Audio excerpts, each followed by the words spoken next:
vamos a hablar del nacimiento del bebé. Y aquí lo he puesto como el gran cambio. ¿Cómo describirías tú este cambio de una vida tan oscura, donde no hay luz, no hay gravedad, nadie te tocó nunca, donde nunca sentiste dolor, y ahora de pronto es una explosión de luz, de personas, de frío, vivías a 37 grados? ¿Cómo ves tú este fenómeno tan fuerte para el ser humano? Es una pregunta difícil de contestar porque en realidad nadie te la puede contar. O sea, nadie te puede contar lo que se siente. El neonato simplemente nace y a lo largo de su vida se va olvidando de lo que va pasando, de lo que ya pasó. Pero definitivamente los cambios que se dan son sumamente importantes. Hay que recordar que el niño crece en un ambiente, como tú lo dijiste, aislado entre comillas, porque si bien sí hay estímulos, los estímulos son mucho menores a los que va a recibir una vez que nace. Y está en un ambiente acuoso, porque está todo lleno de agua. Muchas veces hay mamás que dicen que cuando el niño nace se tragó el líquido amniótico. El niño en realidad cuando está dentro de la barriga está todo lleno de líquido amniótico. Pulmones, la parte intestinal, todo rodeado de líquido, porque justamente es ese líquido amniótico el que hace que se desarrollen algunos de los órganos. Y además de glute, líquido amniótico. Claro, por supuesto. De 500, 800 mililitros por día. Y dicen, ¿tragó líquido? No, siempre toma líquido. Siempre lo tuvo, ¿no? ¿no? Y orina cuando está dentro de la barriga y ese líquido se va regenerando y como lo dije, va haciendo que el bebé vaya desarrollándose. Entonces, de vivir en un mundo acuoso, con poca luz, porque si bien sí hay cierta influencia de la luz, es menor a la que va a recibir después, estímulos sonoros muy bajos, ¿no? Disminuidos o camuflados por el líquido que lo rodea y por la piel de la madre. Definitivamente de la noche a la mañana este niño se ve enfrentado a una realidad totalmente diferente a la que estaba acostumbrado, y es nacer y exponerse al aire, al sonido, a la luz, al tacto, ¿no? Al tener contacto y sentir lo que es el tacto de la gente que está a su alrededor. Entonces, si bien como dije al comienzo, nadie te lo puede contar, definitivamente el cambio debe ser sumamente, por decirlo de alguna manera, agresivo para un recién nacido. Y por eso la idea de la neonatología es tratar de que este nacimiento y esta adaptación sea lo más cercano posible a lo que tenía cuando estaba dentro de la barriga. Es decir, disminuir los estímulos lo más que se pueda. Claro, una transición un poquito más gentil, ¿no? Porque vives a 37 grados, vives en agua, vives en oscuridad total y de pronto sales a una sala de operaciones o una sala de partos a 23 grados. Y a veces menos. Y a veces menos. Son 14 grados o 15 grados que bajas violentamente y estás mojado y sin ropa. Y si con luz. Y si es una cesárea, tienes 2 o 3 luces que están yendo directo hacia el vientre, entonces es ahí donde el neonatólogo interviene, o hemos tratado de hacerlo en algunas oportunidades, y los ginecólogos, hay algunos que están de acuerdo con nosotros y nos apoyan, y ellos mismos retiran las luces con las que están alumbrando el vientre, el sitio quirúrgico, disminuyen el ruido para tratar de que esa transición, como lo digas tú, sea un poco más gentil, ¿no? Uh-huh. Pero sin duda, el nacimiento de un niño es un cambio súper importante en la adaptación y en lo que viene a futuro. Y tú lo has dicho, es importante porque este estímulo tan violento los hace llorar, y es el único llanto que los padres y los pediatras celebramos. Así es, ¿no? Es verdad. Porque lloramos si el bebé no llora al nacer, pero después ya nadie quiere que llore, ¿no? Ahora, y este primer llanto es la primera inspiración. Sí, sí. Ahora, no necesariamente, y eso tiene que tener claro las mamás, no necesariamente el niño tiene que llorar de forma enérgica, ¿no? O sea, el niño, inclusive nosotros acá en Clínica Delgado, desde que comenzamos, tratamos de hacer el contacto precoz piel a piel, inclusive en cesáreas, ¿no? Y con algunos médicos lo que hemos hecho es, sin clampar el cordón y sin sacar el bebé del lecho materno, pasarlo por debajo de las mantas que cubren a la madre en la cirugía y ponérselo en el pecho. Y hemos visto que algunos bebés no necesariamente lloran, pero respiran y están rosados, y eso quiere decir que sin llorar igual se están adaptando de forma adecuada a esta nueva vida, ¿no? Claro, porque este es el concepto de que la mamá, por ejemplo, una cesárea está echada y dice, no llora, no llora. Así es. Y tú como neonatólogo estás viendo al bebé y sabes que está bien. Entonces siempre hay que hacerle saber a ella con palabras, o yo uso mucho la mano así, le digo, todo está bien. Y así estés con mascarilla, tus ojos revelan tu sonrisa y tú le ves la cara ya que ya respira, ¿no? Porque a veces el médico no le traduce emocionalmente que todo está bien, ¿no? Es verdad, totalmente verdad. Y es más, a veces yo he puesto al bebé en el pecho de la madre y la madre me ha mirado y me dice, no llora, no llora. Y yo le digo, mira, lo froto en la espalda y yo le digo, ya ves, ya lloró, pero ¿para qué quieres que llore si el bebé está bien? O claro. sea, si está en el lecho materno y escucha a su madre y siente el corazón de su madre, lo más probable es que se calme. Pero igual, si tú ves al bebé y el bebé está lo que llamamos nosotros vigoroso, tiene buen tono, está respirando, está de buen color, No hay necesidad de que el llanto sea algo que se mantenga durante mucho tiempo en el periodo de adaptación. Puede ser llorar unos 6, 7 llantos al inicio y luego se quede en el pecho materno tranquilo. Claro, entonces la idea es que apenas nace un niño, estos primeros segundos o minutos de vida, hay esta transición respetuosa y gentil en donde el niño no bruscamente sea separado, ni enfriado, ni retirado de los ruidos y los estímulos sensoriales que tenía con su mamá. Entonces, el piel a piel, o sea, ponerlo en el pecho de la madre va a minimizar esta agresión. Pero hay un concepto que siempre las mamás quieren que sus niños tengan lo que tenían en el útero, o sea, que escuche su corazón. Y a veces no tienen muy claro que lo que más escucha el bebé dentro de la madre no necesariamente es el corazón, sino son sus gases intestinales, su voz, su respiración, las contracciones musculares y hasta la voz de otras personas que están afuera y el corazón. Entonces son un montón de estímulos que hacen que incluso la mamá hablando, el papá hablando también los va a tranquilizar, no solamente ponerle un aparatito que haga tic, tic, tic, tic, ¿no? Porque les ponen mucho estos aparatos. Explícale a las mamás y a los papás ese numerito que les dan cuando nace, el famoso APGAR. Pues creen que son las siglas de algo. No, en verdad APGAR es del apellido, ¿no? De Virginia Apgar, que fue una anestesióloga que creó este score, esta forma de clasificar cómo se adapta un niño al momento que nace. ¿Okay? Son solamente unos números. En realidad, nosotros como neonatólogos finalmente sí lo usamos porque te hace saber cómo nació ese bebé, pero en realidad hay mucho más allá que simplemente el APGAR, ¿no? El APGAR por sí solo no te dice mayor cosa más que si el niño lloró o no, y tiene una escala del 0 hasta el 10, y son 5 criterios, ¿no? Uno es el color del niño, lo otro es la frecuencia cardíaca, lo otro es algo que se llama irritabilidad refleja, es decir, si es que el niño hace muecas o algo. ¿Cómo reacciona? Cómo reacciona. El tono muscular y el color. Entonces, cada uno tiene 2 puntos y se puntúa de acuerdo al tiempos, al minuto, a los 5 minutos y puedes ir hasta los 10 o 15 minutos dependiendo si la adaptación del niño no ha sido adecuada. Pero normalmente cuando un niño nace bien, hacemos un APGAR al minuto y a los 5 minutos. Lo que es importante que entiendan también es que el APGAR al minuto, cuando nosotros hablamos del clampaje tardío del cordón, que es algo que fomentamos en la clínica Delgado, en el cual tú normalmente lo que haces es dejas el bebé en el lecho materno y no clampas el cordón hasta después de 45 segundos a 1 minuto. Entonces ese niño está recibiendo sangre a través del cordón umbilical, habiendo ya nacido, habiendo ya tenido las primeras respiraciones, pero lo que haces es que si es que el niño tuviese algún tipo de problema o no está llorando bien, igual le llega sangre a través del cordón umbilical y eso hace que si es que el ginecólogo lo esté estimulando, le dé un tiempo de oxigenación mientras el niño reacciona. Entonces, esos 45 segundos o 60 que hacemos de clampaje tardío, en realidad no hay ninguna intervención del neonatólogo porque el paciente o el neonato sigue en el lecho materno y simplemente lo que te dice es si el niño lloró, no lloró, tiene un buen tono, tiene una buena actitud y tiene un buen color. ¿Okay? Pero no quiere decir que porque tenga un APGAR de 9 o al minuto o a los 5 minutos no puede hacer un problema después. O no porque un niño tenga un APGAR bajo en el primer minuto vaya a tener un problema después. O sea, el APGAR no diagnostica asfixia. Por sí solo, no. Hay otros parámetros clínicos que el neonatólogo utiliza para decir si hubo un problema o no hubo un problema. Así es. Porque vemos niños con APGAR 3, 9 y no tienen ningún problema. No, porque y pasan con su mamá. Como te decía, si un niño tiene un APGAR 3, pongamos que tiene una frecuencia cardíaca que está bien, pero no respira o no llora de forma adecuada, entonces el neonatólogo le pone un APGAR bajo. Pero como te dije, si está recibiendo sangre a través del cordón umbilical, si todavía no se ha clampado, y al minuto con 20 segundos ese niño comienza a llorar y tiene un APGAR 9, tú no vas a... O sea, es bien difícil identificar si es que hubo un problema o no simplemente con el APGAR, porque el APGAR te dijo 3 al minuto, 9 a los 5 minutos, pero puede haber tenido 9 al minuto con 20 segundos. Entonces, es diferente un niño que haya tenido 3 al minuto, haya tenido 9 a los 5 minutos, pero recién tuvo 9 a los 4 minutos. Por eso es que... Es un valor muy relativo. Sí, es un valor que ayuda, definitivamente hay que hacerlo. Es una necesidad para todos los neonatólogos el saber qué tan bien nació un bebé o no, pero por sí solo hay que tomarlo con pinzas. Sí, y para los padres que nos están escuchando, el APGAR, que es este score, tiene 5 parámetros. El primero es el color, le damos 2 puntos si está totalmente rosado. Que es bien difícil que los niños estén totalmente rosados. Le das 1 punto si está rosado, pero con las manos y los pies morados. Y 0 si está todo morado. Así es. En la frecuencia cardíaca le das 2 si tiene más de 100 latidos por minuto, 1 si tiene menos de 100 latidos por minuto y 0 si no hay latido cardíaco. En respiración, si llanto enérgico es 2, respira pero no llora, 1, que esto es relativo también, y no respira, 0.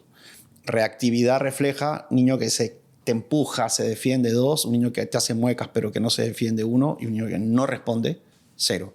Y el tono muscular, hipertonía, 2, hipotonía, 1, y sin tono muscular, totalmente flácido, 0. Entonces es de 0 a 10 y lo normal es 7, 8, 9, 10, pero también es relativo. También es relativo, ¿no? Como conversamos, hay niños que pueden no estén llorando enérgicamente, pero tú lo ves y es un niño que está respirando bien y que no está llorando enérgicamente porque está en el pecho con su mamá. Y ese niño tiene 2 puntos no, el hecho de que no esté llorando no quiere decir de que le vas a poner un punto, porque en el tema de irritabilidad te dice llanto enérgico. No, puede no estar llorando, pero si está respirando y si está tranquilo, son 2 puntos igual, ¿no? ¿Cuándo decimos que un bebé es prematuro? Normalmente los menores de 37 semanas se categorizan como prematuros, ¿no? Pero claro, dentro de la escala de prematuros también tenemos los que son prematuros tardíos y los prematuros extremos, ¿no? Pero en líneas generales, un recién nacido que nace antes de las 37 semanas es catalogado como 36, 35 para abajo son prematuros. Aunque para algunas escuelas consideran al de 37 semanas prematuro aún. Por ejemplo, los chilenos dicen, ¿no? Son esos llamados prematuros tardíos, ¿no? Sí, pero en realidad... Pero lo ideal es que un bebé nazca con unas 39 semanas. Hemos visto que ahora, claro, es lo ideal, pero... no siempre se... No siempre, y el niño decide también a veces cuándo nacer. Así es. Entonces tienes pacientes que vienen a dar a luz y en todo caso, si vas a programar una cesárea, no la programes con 37 semanas. Eso sí es bien claro y la Sociedad Americana de Ginecobstetricia es clara al respecto. Las cesáreas electivas, cesárea electiva, llámese aquella que es programada y que es sin trabajo de parto normalmente, debería de ser después de las 39 semanas. Así es. ¿Okay? Es una recomendación de la Sociedad Americana de Ginecobstetricia y son tajantes al respecto, ¿no? O sea, una cesárea electiva sin ninguna indicación, que lo hacen simplemente porque sí, antes de las 39 semanas no es lo ideal. Y hablando de peso, y también de manera muy relativa y promedios de peso, normalmente los recién nacidos están en un rango de cuánto a cuánto. Es fácil. El rango normalmente es 3 kilos, ¿no? 3 kilos para arriba, ya los menores de 2,5 kilos son recién nacidos de bajo peso, pero normalmente alrededor de 3 kilos, entre 3 y 4 kilos. Okay. Llamamos un recién nacido de bajo peso si pesa menos de 2,5 kilos. Así es. Y llamamos un niño grande o macrosómico 4 kilos para más arriba. De 4 Entonces digamos que el rango va entre 2,500 y 4, porque a veces se asustan y dicen, mi hijo es muy chiquitito, nació con 2,700. ¿Sí? En realidad está todo bien. Sí, ¿no? sí, hay que ver la edad gestacional. Hay unas tablas internacionales, hay varias tablas que te catalogan el peso, el percentil 90, así como las tallas de los niños más grandes que tienen de peso y talla para la edad, igual. Hay gráficas y tablas de peso para la edad gestacional. Entonces, si, digamos, está en un peso un poquito bajo y quiere saber si realmente está acorde a su edad, se ven las tablas y si es un bebé de 40 semanas con 2,7 kilos, habrá que ver si es que es adecuado o no, pero si es de 37 semanas y pesa 2,700, lo más probable es que sí está de acuerdo a su peso. Entonces, para cerrar este primer bloque, hemos dicho que nacer es un cambio importante. Un gran desafío para es un gran desafío para el niño, pero que afortunadamente estos estímulos sensoriales lo hacen llorar y es un llanto que vamos, entre comillas, celebrar. Que hay que ser gentiles y respetuosos con el niño y con la familia en general de esta transición, de que la edad gestacional promedio está entre la semana 37 y 41, que el peso va entre 2,500 y 4 kilos, que hay un score de Apgar que se usa, es útil, pero que no sacamos conclusiones. Por sí solo no debe usarse para tomar decisiones. Así es. Y es importantísimo considerar que en ese momento hay una persona o unas personas que están viviendo el día más importante de su vida, que es el nacimiento de su hijo o de su hija, y el personal que está ahí, que debería ser el mínimo posible, sea muy respetuoso, que celebre con ellos, que felicite, que acompañe si hay una mala noticia que dar o si hay un momento difícil y estar totalmente involucrados y empáticos con lo que está pasando en ese momento. Eso es lo que tú has dicho, ¿no? Hay que ser empáticos con los padres y como dices, si hay una mala noticia hay que darla y si hay una buena y si todo está bien hay que celebrarlo con ellos. ¿No? Y hay que es un momento súper alegre, es un momento de felicidad. Es una fiesta. Como lo hemos conversado muchas veces, los pacientes que dan a luz y los neonatos en realidad no son pacientes porque no tienen una enfermedad. Entonces es algo alegre, a diferencia de los otros pisos de una clínica o un hospital. El piso de maternidad debería ser un piso de pura felicidad. Claro, y además la mayoría de las veces todo sale bien. Así es. Y cuando algo no sale bien, para eso estamos nosotros. Por eso que normalmente estamos ahí como un guardaespaldas por si algo pasa. No deberíamos intervenir tanto. Me ha dado un pie algo bonito. Claro, normalmente, y eso nos ha pasado a todos, los padres te dicen, sí, sí, porque a mi hijo o mi hija lo recibió tal, ¿no? Y te dicen el nombre del ginecólogo. Y yo les digo, claro, el ginecólogo lo recibe y lo enseña y lo muestra ¿no? Y dice, allá la foto, cuando todo está bien. Pero cuando el bebé no nace bien, el ginecólogo te lo avienta mientras antes mejor. Entonces, efectivamente, nosotros, a ver, durante toda la humanidad, los bebés han nacido sin mayor ayuda, ¿no? Y en todas las especies, no solo la humana, sino en las otras especies que hay de mamíferos, los bebés nacen, nacen y no hay ningún problema de adaptación. Sí, efectivamente, hay algunos en la naturaleza que se mueren, pero durante mucho tiempo la humanidad ha vivido sin neonatólogos. Habían parteros, habían gente que practicaba y que sabía ayudar, pero no hay mayor problema al momento de que un niño nazca. Pero los neonatólogos estamos para que en esos momentos en los que hay necesidad de hacer algo más, las cosas se hagan bien. Así es. Y podríamos atrevernos a decir que casi en el 90% de los casos este proceso podría darse de manera natural. Totalmente. Y ese 10% que necesitan algún tipo de ayuda, para eso estamos tanto los ginecobstetras como los neonatólogos, las enfermeras, las obstetras, las dulas y cualquier persona que se ha preparado para esta atención. Totalmente de acuerdo. Y el problema es que si bien el nacimiento podría darse en cualquier lugar, uno nunca sabe cuándo algo puede ir mal. Entonces, la importancia de nacer en un centro o en una institución o una casa donde haya alguien con experiencia en atender a un recién nacido en problemas es porque tú nunca sabes cuándo algo va a salir mal. Así es. Claro, cuando tienes un prematuro, cuando tienes un paciente que ya tiene diagnosticado un problema y tú sabes que van a hacer, ahí es más fácil, no todo está preparado. El problema es cuando te sorprende y tú llegas y piensas que todo va a ser felicidad, porque nos ha pasado, te ha pasado a ti, me ha pasado a mí. Entras, ¿no? Somos súper empáticos, felicitaciones por lo que va a hacer y de repente el niño no nace bien. Y nadie se lo esperaba. Y es en esos momentos en el que uno tiene que enfocarse y hacer todo lo más rápido posible y lo mejor posible para que ese niño no sufra ningún daño. Así es. Bueno, ese es el primer bloque que hemos hablado del nacimiento en sí, los primeros segundos o minutos. Ahora hablemos de estos primeros 3 días que en la mayoría de casos las mamás y sus niños y el papá o la familia están en un hospital o en una clínica. Que para la mayoría de instituciones un parto vaginal te quedas 2 días y las cesáreas te quedas 3 días por cuestiones de que es una cirugía, etc. Entonces, en estos 3 días hay algunos, entre comillas, problemitas que se presentan en los niños. Por ejemplo, la ictericia, es este color amarillo, o la bajada de peso, o que baja la glucosa, o que aprenden a lactar y no lo hacen bien, o toda esta sensación emocional de la mamá, ¿no? Esta depresión postparto inmediata, este temor, esta frustración.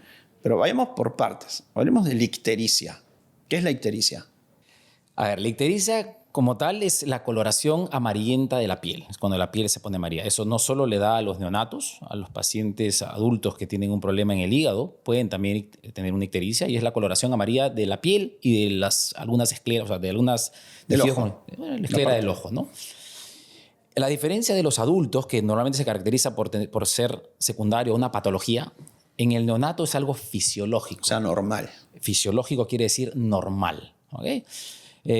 Y se da por múltiples razones, pero básicamente lo que hay es un aumento de la bilirrubina en sangre por diversas razones, y este aumento de la bilirrubina en sangre, que debería de ser metabolizada, o sea, degradada en el hígado y luego eliminada por las heces, porque dicho sea de paso, la bilirrubina es la que le da el color a las heces, por eso es que en los pacientes con hepatitis hacen deposiciones blancas. Acolia. Entonces, esta bilirrubina que debería llegar al hígado, ser metabolizada y eliminada por las heces, como hay tanta bilirrubina y como este hígado es inmaduro aún, no tiene la capacidad de metabolizarla y por lo tanto se queda libre en la sangre y se comienza a pegar en la piel.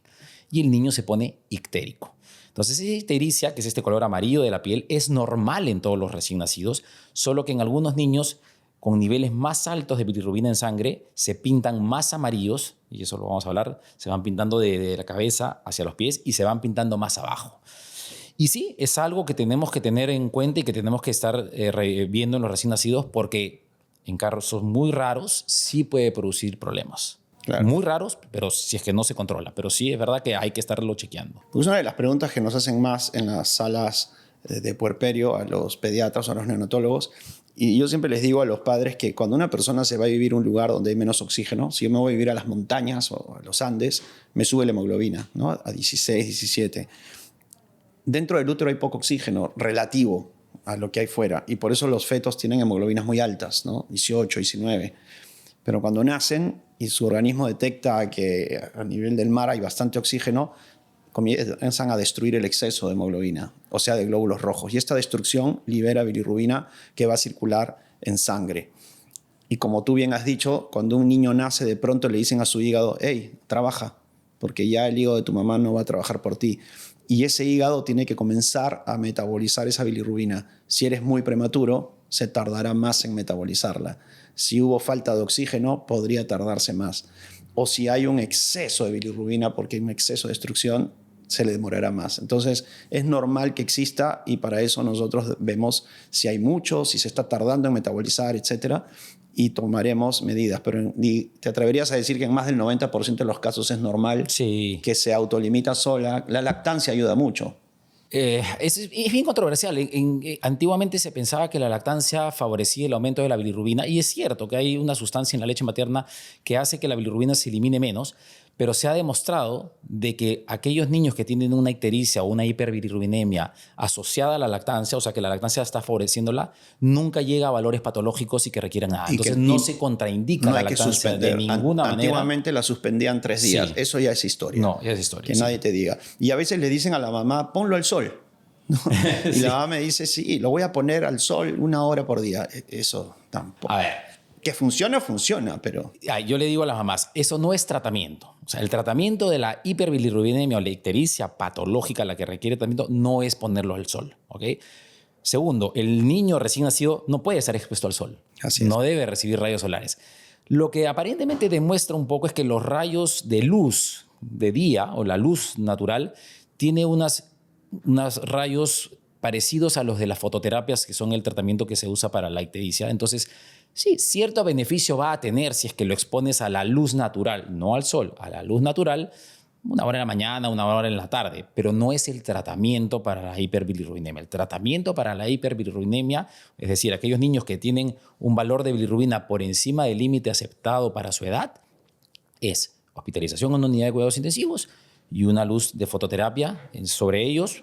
Los bebés se quedan en una incubadora solo con un pañal y esa luz les cae en la mayor cantidad de cuerpos posible. Y esos valores límite están en tablas que los neonatólogos manejamos, y hay que confiar en el profesional que te dirá si necesita o no necesita. Así que tranquilidad con eso. La ictericia se resuelve prácticamente en todos los casos, y es 1 día o 2 que tardas en ir a casa y después tienes toda una vida para disfrutar a tu... Ahora, es una de las causas principales de hospitalización en las unidades de cuidados intensivos, eso sí es verdad. Sí. Porque, como ya lo hemos comentado, es súper frecuente, le da a todos los bebés.